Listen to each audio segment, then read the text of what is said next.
வணக்கம். இந்த குறுந்தகட்டின் மூலம் உங்களை சந்திப்பதில் நான் மகிழ்ச்சி அடைகின்றேன். இந்த ஆவணப்படத்திற்கு ஒரு முன்னுரையை தருவதில் பெருமை அடைகின்றேன். இந்த ஆவணப்படம் எல்லா பெண்களுக்கும் ஏற்படும் பருவ மாற்றத்தில் வரும் சந்தேகங்களை தெளிவுபடுத்தியுள்ளது. தமிழ்நாட்டின் புகழ்பெற்ற மருத்துவமனைகளில் ஒன்றான ஈவி கல்யாணி மருத்துவமனையின் இயக்குனர் டாக்டர் கீதா அர்ஜுன் அவர்கள் நமக்கு ஏற்படும் சந்தேகங்களை, பயங்களை தெளிவுபடுத்தியுள்ளார். 29 ஆண்டுகளாக மகளிர்களுக்கான மருத்துவ சேவையில் தம்மை ஈடுபடுத்திக் கொண்டுள்ள இவர் மிகவும் சிறப்பிற்குரியவர். பெண் பிறப்பு என்பது சிறப்பானதாகும். மாதராய் பிறந்திட மாதவம் செய்திடல் வேண்டும் என்று பாடினான் கவிஞன். அப்படி இருப்பினும் எத்தனையோ பெண்கள் ஏன் தான் பெண்ணாய் பிறந்தோம் என்று சலித்துக் கொள்வார்கள். அதுவும் குறிப்பாக மாதவிடாய் காலங்களில் மிகவும் அழுத்துக் கொள்வார்கள். இந்த மாதவிடாய் காலங்களில் ஒரு பெண் என்ன செய்ய வேண்டும், எப்படி நடந்து கொள்ள வேண்டும் என்பது பற்றிய ஆலோசனைகளை டாக்டர் கீதா அர்ஜுன் அவர்கள் இந்த ஆவணப்படத்தில் தெளிவுபடுத்தியுள்ளார். இந்த மாதவிடாய் காலங்களை நாம் பலவிதமாக சொல்கிறோம். இரத்தப்போக்கு, இரத்த கசிவு, தீட்டு, பீரியட்ஸ், இப்படியாக. இந்த ஆவணப்படத்தில் டாக்டர் கீதா அர்ஜுன் அவர்கள் தீட்டு என்ற சரியான தமிழ் வார்த்தையை சொல்லியிருக்கிறார். இந்த ஆவணப்படத்தை நமக்காக அசிமா அறக்கட்டளையும் களஞ்சியம் அறக்கட்டளையும் இணைந்து வழங்கியுள்ளனர். ஒவ்வொரு பருவ மாற்றமும் பெண்களுடைய வாழ்க்கையில் இயற்கையானது. ஒவ்வொரு பெண்ணும் பருவ மாற்றம் முழுமையடைகின்ற போது பெண்மையை உணர்கின்றாள். எனவே இந்த ஆவணப்படத்திற்கு டாக்குமெண்ட்ரி பிலிம் பெண்மை என்று பெயர் வைத்துள்ளோம். பாருங்கள், உணருங்கள், மற்றவர்களோடு பகிர்ந்து கொள்ளுங்கள். நன்றி, வணக்கம்.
வணக்கம். இன்னைக்கு நம்ம ஒரு பெரிய விஷயத்தை பற்றி பேச போகிறோம். ரொம்ப முக்கியமான விஷயம், பெண்களுக்கு தெரிய வேண்டிய விஷயம், அவங்களோட தாய்மார்களுக்கு தெரிய விஷயம் இது. ஏன்னா ஒரு பொண்ணு சின்ன பொண்ணாக இருந்தது, திடீர்னு ஒரு 10 வயசுல 12 வயசுல ஒரு பெரிய மனுஷி ஆயிடுறா. அந்த மாறுதல் எல்லாம் உடம்புல என்ன ஆகிறது, அதனால அந்த பொண்ணுக்கு என்ன சேஞ்சஸ் வருது, அதனால நம்ம அது தெரிஞ்சாதான் நம்மளுக்கு அந்த பொண்ணை சப்போர்ட் பண்ண முடியும். ஏன்னா இந்த டைம்ல பெண்களுக்கு ரொம்ப வெக்கமா இருக்கும், பயப்படுவாங்க. இது என்ன ஆயிட்டு இருக்கு, நம்ம உடம்புல என்ன ஆகிறது, அது பத்தி பயப்படுவாங்க. சில கேர்ள்ஸ் தனக்கிட்டே தன்னுள்ளே பேசிப்பாங்க, தப்பு தப்பா தெரிஞ்சுப்பாங்க, இந்த விஷயம் எல்லாம் தெரிஞ்சுப்பாங்க. மூட நம்பிக்கைகள்லாம், அது பெரியவங்க வீட்டுல இருக்க பெரியவங்க பாட்டிமார்கள் எல்லாம் யாருன்னா வந்து எதனா சொல்லிட்டு அதுல வச்சு அந்த பயத்துல இந்த பெண்கள் ரொம்ப உள்ளுக்குள்ளேயே பயந்து பயந்து கஷ்டப்படுவாங்க. ஸோ இது நம்ம தெரிஞ்சு இது உடம்புல என்ன ஆகிறது, இந்த பீரியட்ஸ்னா என்ன, இந்த பீரியட்ஸ் டைம்ல என்ன உடம்புல மாறுதல் வருது, ஏன் இது மாதிரி பீரியட்ஸ் ஆரம்பிக்கிறது, இந்த பீரியட்ஸ்னாவே என்ன, இந்த மென்ஸ்ட்ரல் டைம்ல என்னென்ன பாடியில சேஞ்சஸ் வருது, இது தெரிஞ்சிட்டோம்னா then we can go through with this. ஒரு பயமில்லாத நம்ம தெரிஞ்சு இந்த பெண்ணுக்கு நம்மளே சொல்லி கொடுக்கலாம் இதெல்லாம் என்ன ஆகிறதுன்னு சொல்லிட்டு. இப்போ நம்ம யோசிச்சு பார்த்தோம்னா இந்த காலத்துல ஆணா இருக்கிறது டிஃபிகல்ட்டா, பெண்ணா இருக்கிறது டிஃபிகல்ட்டா, நம்ம ஒரு சின்ன பொண்ணு கேட்டோம்னா சில ஸ்கூல் கேர்ள்ஸ் என்ன சொல்றாங்க, இல்ல இல்ல எனக்கு பொண்ணா இருக்கிறது தான் ரொம்ப நல்லா இருக்கு. பட் நிறைய பெண்கள் என்ன சொல்றாங்க, இல்ல இல்ல ஆணா இருந்தா நல்லா இருந்திருக்கும். பட் இதெல்லாம் இந்த பயம் எல்லாம் ஏன் வருதுன்னா நம்ம பெண்களுக்கு சப்போர்ட் கொடுக்க மாட்டேன்றோம். அந்த பெண்ணா நீ பொண்ணா நீ தள்ளிக்கோ, உன் பிரதர் தான் இம்பார்ட்டன்ட், நீ பொண்ணு தானே, உனக்கு படிப்பு தேவையில்லை, அது மாதிரி சொல்லி சொல்லி நம்ம ஒரு சொசைட்டிலேயே அந்த தப்பான விவரங்கள் எல்லாம் சொல்லி வச்சிருக்கோம் பெண்களுக்கு. நம்ம நல்ல சப்போர்ட்டிவா, நீ பொண்ணா பிறந்திருக்க, ஹவு லக்கி, எவ்வளோ நல்ல இது உனக்கு நல்ல பாக்கியம், நீ பொண்ணா பிறந்திருக்கேன்னு சொல்லிட்டு நம்ம சப்போர்ட் கொடுத்தோம்னா அந்த பொண்ணு நல்லா வளர்ந்து இந்த சொசைட்டிக்கே ரொம்ப யூஸ்ஃபுல்லா இருக்க முடியும். ஒரு 10 வயசு ஆன உடனே ஒரு பொண்ணுக்கு அவங்க அம்மா எல்லாம் கொஞ்சம் கேர்ஃபுல்லா பார்ப்பாங்க, இவளுக்கு சேஞ்சஸ் வருதா. இந்த பியூபர்ட்டின்னு சொல்றோம் இல்லையா, வயசுக்கு வர்றது, இதுல முன்னாடி சில மாறுதல் வரும். ஒரு பொண்ணுக்கு திடீர்னு ஹைட் வந்துடும், ஒரு 8ஆம் கிளாஸ்ல இருப்பா இல்லை 7ஆம் கிளாஸ்ல இருப்பா, திடீர்னு ஒரு growth இருக்கும். அந்த growth இருக்கும்போது நம்மளுக்கு தெரியும் ஒரு வருஷத்துலயோ 2 வருஷத்துலயோ அவளுக்கு தீட்டு வர ஆரம்பிச்சிடும். சில உடம்புல சேஞ்சஸ் வர ஆரம்பிக்கும், கொழுப்பெல்லாம் கொஞ்சம் உடம்புல சில இடத்துல ஜாஸ்தி ஆகும், மார்பக்கத்துல பேக் சைட்ல. ஸோ அந்த சேஞ்சஸ் எல்லாம் வரும்போது அந்த சின்ன பொண்ணுல இருந்து ஒரு கொஞ்சம் பெரிய கேர்ள் ஆகிற மாதிரி மாறுதல் வரும். சில முடிகள் எல்லாம் வளரும்.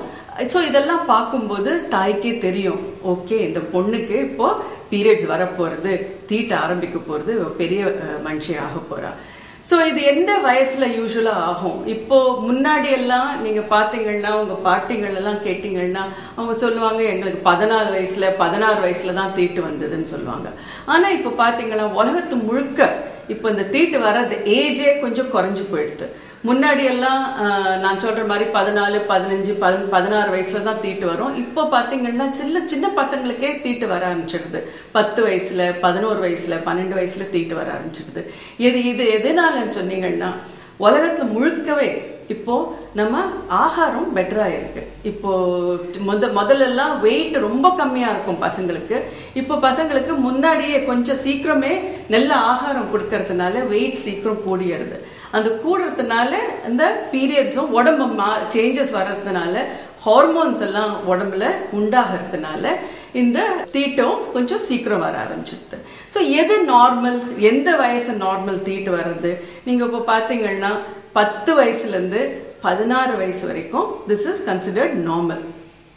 10 வயசுக்கு முன்னாடி தீட்டு வந்துருச்சுன்னா, தட் இஸ் 8 வயசுல 9 வயசுலன்னா அதை நம்ம ப்ரிகாஷியஸ் பியூபர்ட்டின்னு சொல்லுவோம். தட் இஸ் வரக்கூடாத டைம்ல வந்த தீட்டு இது. ஸோ அந்த டைம்ல கொஞ்சம் ரொம்ப சீக்கிரமே இந்த சேஞ்சஸ் வர ஆரம்பிச்சிடுதுன்னா உடனே நீங்க டாக்டரை போய் பார்த்துட்டு கொஞ்சம் தள்ளி போட முடியுமா அது பார்க்கறதுக்காக டாக்டர்ஸ் சொல்லுவாங்க. அது எப்படி நம்ம அந்த தீட்டு வராத கொஞ்சம் ஒரு 2 வருஷம் 3 வருஷம் தள்ளி போடுறது பார்க்கலாம்.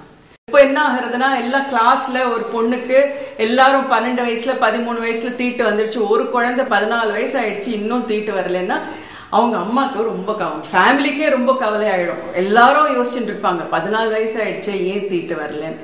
இதுக்கு கவலைப்பட வேண்டிய காரணம் ஆக்சுவலா இல்லை. அந்த பொண்ணுக்கு தீட்டு வர மாதிரி இருக்கிற அந்த மாறுதல் எல்லாம் உடம்புல மாறுதல் எல்லாம் வந்திருக்குன்னா கவலைப்பட வேண்டாம். ஏன்னா சில குழந்தைகளுக்கு கொஞ்சம் லேட்டாவே தீட்டு வரும். இப்போ என்ன மாறுதல் சொன்னேன், அவளுக்கு நல்ல ஹைட் வந்துடுச்சு, உடம்புல நார்மல் சேஞ்சஸ் வர ஆரம்பிச்சு, மாறு டெவலப்மெண்ட் ஆயாச்சு, முடி வர ஆரம்பிச்சிச்சு. ஸோ இதெல்லாம் இருக்கும்போது நம்ம கவலைப்பட வேண்டாம். ஏன்னா கொஞ்சம் டிலேடா இருக்கிற வழிய இது ஸ்டில் அந்த நார்மல் டைம்ல இருக்கு. நான் 10ல இருந்து 16 வயசு வரைக்கும் இருக்கலாம் சொன்னேன் இல்லையா. ஸோ 16 வயசு வரைக்கும் நம்ம வெயிட் பண்ணலாம். பட் அதே குழந்தை 14 வயசு 15 வயசு ஆச்சு, ஆனா அவளுக்கு ஹைட் வரல, உடம்புல சேஞ்சஸ் வரல, இந்த மாறு பக்கமெல்லாம் வளரல, முடி வரல, அப்போ நீங்க டெஃபினட்டா உடனே குழந்தை போய் டாக்டர் கிட்ட காட்டணும். அவங்க டெஸ்ட் பண்ணி பார்த்து சொல்லுவாங்க, இல்ல இது நார்மலா இருக்கு, நீங்க வெயிட் பண்ணலாம்னா வெயிட் பண்ணலாம், இல்ல அவங்க சொல்றாங்க சில ஹார்மோன் டெஸ்ட் பண்ணணும்னா டெஸ்ட் பண்ணி பார்க்கலாம். பட் இது கவலைப்படணும்னு ரொம்ப கவலைப்படக்கூடாது. ஆனா அந்த 16 வயசுக்குள்ளேயும் தீட்டு வரலைன்னா இது டெஃபினட்டா நம்ம செக் பண்ணி இன்வெஸ்டிகேட் பண்ணணும். இது ஏன் வரல, இந்த குழந்தைக்கு வேற எதனா கெடுதல் இருக்கா, அந்த ஹார்மோன்ஸ்ல எதனா ப்ராப்ளம் இருக்கா, இல்ல கர்ப்பப்பையிலேயே எதனா கெடுதல் இருக்கான்னு அப்பவே நம்ம செக் பண்ணி பார்க்கணும்.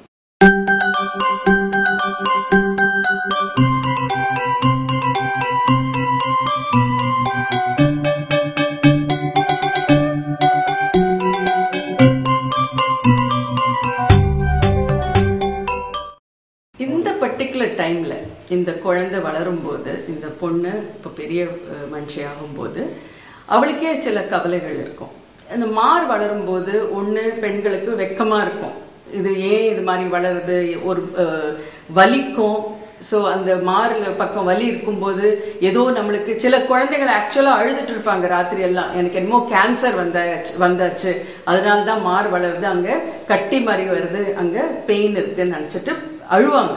மதர்ஸ் நம்ம முதல்லயே சொல்லி வச்சுக்கணும், இது மாதிரி சேஞ்சஸ் வரும் உனக்கு, இது நார்மல் தான்.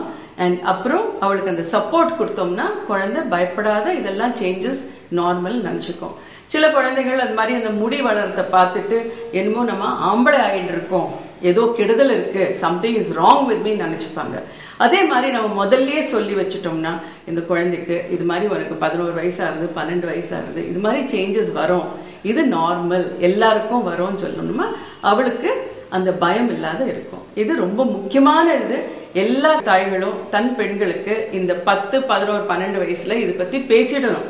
ஸ்கூல்ல கேட்டு இன்னொரு ஃப்ரெண்டு சொல்லி அது கேட்டு தெரிஞ்சுக்கிறதுல நல்லது இல்லை. ஏன்னா அந்த பசங்கள்லாம் தப்பானதெல்லாம் சொல்லி வச்சிடுவாங்க, அது இன்னும் பயமா இருக்கும் இந்த குழந்தைக்கு, இன்னும் பயந்துட்டு. அண்ட் சி இந்த டைம்ல இந்த தீட்டு வர டைம் எல்லாம் அந்த குழந்தைக்கு நிறைய செல்ஃப் கான்ஃபிடன்ஸ் இருக்கணும், தன்னம்பிக்கை இருக்கணும்.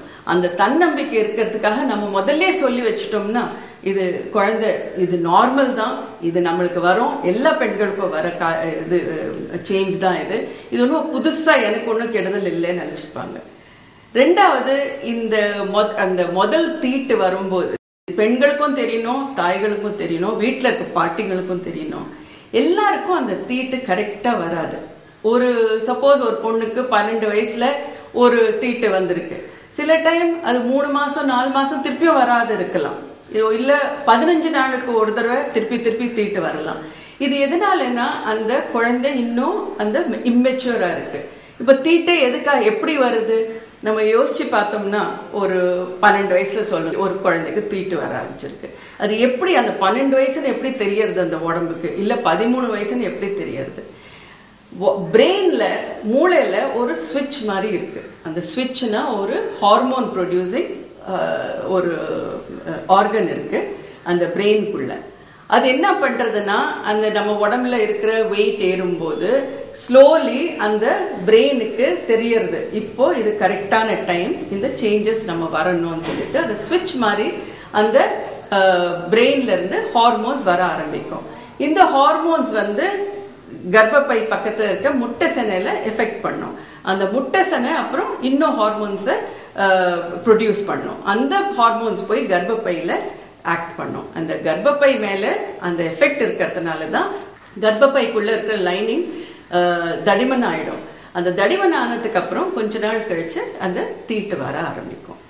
ஸோ இந்த மாசம் இந்த பிரெயின்ல இருந்து முட்டை செனை கிட்ட அப்புறம் அங்கிருந்து கர்ப்பப்பைக்கு போற இந்த ஹார்மோன்ஸ் கரெக்டா இமீடியட்டா ஒர்க் பண்ண ஆரம்பிக்காது. அது குழந்தை மெச்சூர் ஆக ஆக வயசு ஆக ஆக இந்த சேஞ்சஸ் வரும். அண்ட் கொஞ்ச நாள் கழிச்சு இந்த பீரியட்ஸ் ரெகுலரா வரும். கொஞ்ச நாள் கழிச்சுன்னா எத்தனை நாள் கழிச்சு? இப்போ முதல் தீட்டு எப்போ வருதோ அதுல இருந்து 4 வருஷத்துல இருந்து 5 வருஷம் வரைக்கும் கூட ஒரு குழந்தைக்கு நார்மலா பீரியட் வராது இருக்கலாம், ரெகுலரா வராது இருக்கலாம். ஸோ இது கம்ப்ளீட்டா இந்த சர்க்கிட் உங்களுக்கு செட் ஆயிட்டு மெச்சூர் ஆனதுக்கு அப்புறம் தான் அந்த பீரியட்ஸே ரெகுலரா வர ஆரம்பிக்கும். இந்த தீட்டு வர ஆரம்பிச்ச உடனே நம்ம தன் பொண்ணுகிட்ட உட்காந்து சில திங்ஸ் எல்லாம் சொல்லி வைக்கணும். முதல்ல நம்ம இந்த தீட்டுனா என்ன, எதனால இது மாதிரி வருது, இது ஒன்றும் நமக்கு கெடுதல் இல்லை, வயிற்றுக்குள்ள